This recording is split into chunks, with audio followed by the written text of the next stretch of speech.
मेरे इंतहाई मोअज़्ज़ज़ मेहमानों में जमीयत उलमाए इस्लाम से असलम गौरी साहब भी प्रोग्राम में मेरे साथ मौजूद हैं। आप तीनों मेहमानों की मैं बेहद शुक्रगुजार हूँ। असलम साहब, JUI किस तरह से देखती है इस स्टेटमेंट को, जिसको शफकत साहब तो अभी मानने को तैयार नहीं है कि आया ये दुरुस्त भी है या नहीं है, लेकिन अगर ये स्टेटमेंट दिया हुआ है तो फिर किस तरह से देख रहे हैं आप? क्या आप समझते हैं कि ये जज्बाती बयान है, बिना सोचे समझे ये बयान दे दिया गया है, या फिर आपके ख्याल में ये वो बयानिया है जो अब नया बनाया जा रहा है अवाम के सामने PTI की तरफ से?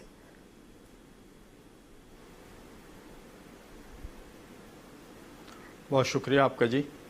बात यह है कि आप जैसे कि मेरे ये मोहतरम शफकत साहब बता रहे थे आपको कि 2-3 दिन से मौलाना साहब के हवाले से भी और उनके साहबजादे साबिक़ वफाकी वज़ीर असद महमूद के हवाले से भी AI जनरेटेड चीज़ें चल रही हैं। कहाँ बन रही हैं, कहाँ नहीं बन रही हैं, कौन से अदारे इनको वॉच कर रहे हैं, नहीं कर रहे हैं, ये उनका काम है। बाकी जहाँ तक अभी तक तो ये जो चीज़ आपने बताई है, हमें तो एक एक्सपीरियंस हुआ है कि बाज़ चीज़ें ऐसी होती हैं सियाको सबाक से हट के की जाती हैं। जब तक मैं इसको पूरा बयान को इनके सुन ना लूँ और उसको अच्छी तरह समझ ना लूँ, उस वक्त तक मैं इस पर कोई रद्द-ए-अमल नहीं दे सकता। और उसकी बुनियादी वजह यह है कि हम खुद इसका शिकार हैं कि मौलाना साहब की तकरीर को सियाको सबाक से हटा के चलाया गया, जिसकी वजह से मसाइल पैदा हुए।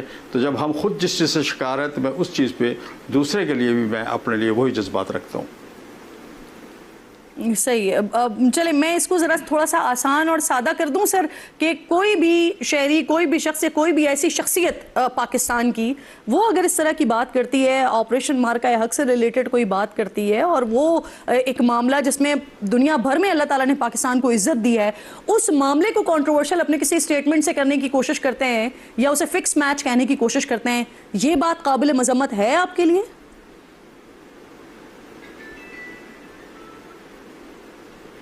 मैं समझता ये ऐसी बातें हमें काबिल कबूल नहीं होनी चाहिए। हम पाकिस्तान के शहरी हैं और पाकिस्तान के अंदर जो पाकिस्तान की फोर्सेस ने बयानुल मरसूम में जो किरदार अदा किया है, आपको शायद याद होगा, हमारे एक MNA हैं, उनके साहबजादे भी पायलट थे और वो इंडिया गए थे, अटैक करके आए थे, और फिर पार्लियामेंट के अंदर स्पीकर साहब ने उन्हें अप्रिशिएट भी किया था और कहा था हमें फ़ख्र है कि हमारी एक MNA का बेटा बयानुल मरसूम में था। तो यह वाक़या तो हुआ है, लोगों ने गए भी हैं, लोगों ने वहाँ पर जाके अटैक भी किए हैं और जंग हुई है बाकायदा। मैं नहीं समझता कि अगर ये बयान, मुझे तो नहीं लगता कोई ऐसा बयान दे सकती हैं, और इस तरह के बयान हमें देने भी नहीं चाहिए। यह कौमी वक़ार का मसला होता है, कौमी इज़्ज़त का मसला होता है। और हम कैसे देख रहे हैं सर हुकूमत के साथ इस मामले को, और क्या फिर अब कोई? असलम गौरी साहब, ब्रेक से पहले जब हम बात कर रहे थे तो आपने जो अभी इस वक्त सिचुएशन चल रही है, आपने उसका तस्करा किया। कल जो ऑडियो आई थी गफूर हैदरी साहब की, उसके हवाले से आपका मौक़िफ़ ये है कि ये उनका ज़ाती बयान है, तो सर क्या पार्टी में इस हवाले से कोई मुशावरत वगैरह, कोई बात वगैरह नहीं हुई? उन्होंने ऐसे ही स्टेटमेंट दे दिया, बड़ा स्टेटमेंट। देखें, पार्टी के सेक्रेटरी जनरल हैं, मौलाना साहब के बाद नंबर 2 हैं, उन्होंने अगर कोई बयान दिया है तो सोच समझ के दिया है। लेकिन हमारी पार्टी में जो फैसले होते हैं पार्टी के अंदर पार्टी के अदारे करते हैं। बयान उन्होंने दिया है और उन्होंने उसमें कहा भी है कि अगर यह सिलसिला ख़त्म ना हुआ तो फिर हम ये करेंगे।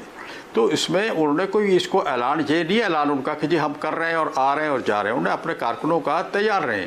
अब उसको मजलिस आमला में यह बात आएगी, उसमें हम देखेंगे बहुत सी चीज़ें देखी जाती हैं। वक्त काउंट होता है कि किस वक्त आना है, किस वक्त जाना है, किस तरह से आना है, कैसे चलेंगे, कहाँ से चलेंगे। तो ये ऐसा तो हाथ पे सरसों तो नहीं जमाई जा सकती। जी बिल्कुल, उन्होंने जो बयान दिया पार्टी का बयान है, उन्होंने जनरल सेक्रेटरी है पार्टी के, उनका जो बयान है, हम JUI उस बयान को ऑन करती है, इसमें तो कोई दो राय नहीं हो सकती।